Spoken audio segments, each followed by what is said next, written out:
Westmarch originally grew from the efforts of the great general Rakis to spread his religion beyond the realms of the East. Seized by the superstitions of the Zakarum faith, he drove his paladins relentlessly across the barbaric western lands, subduing the uncivilized tribes he found there. Ultimately, he became king of them all. Despite his superstitious views, Rakis ruled as a just and fair king, who was much loved by his people. He was succeeded by his son Corsic, who attempted to eradicate the barbarian tribes of the north. The line of Rakis was broken when Corsic's son Corellan died with no heirs. After Corellan's death, the crown passed to Justinian I, through a somewhat convoluted interpretation of Zakarum scripture. Thus began the Justinian dynasty. Seen as usurpers by many, the Justinians suffered nearly constant challenges to their rule.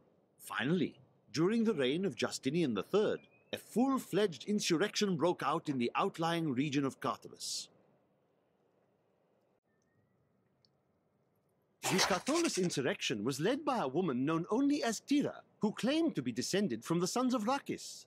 This uprising was immediately seen as a war of the common man against the nobles and their Zakarum strictures. During the very height of the conflict, Tira seized control of Westmarch and proclaimed herself empress.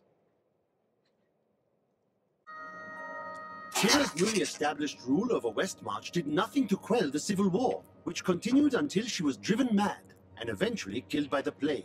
Cornelius, grandson of Justinian III and slave to the Zakarum faith, used this opening to crush the rebels once and for all and become the new king.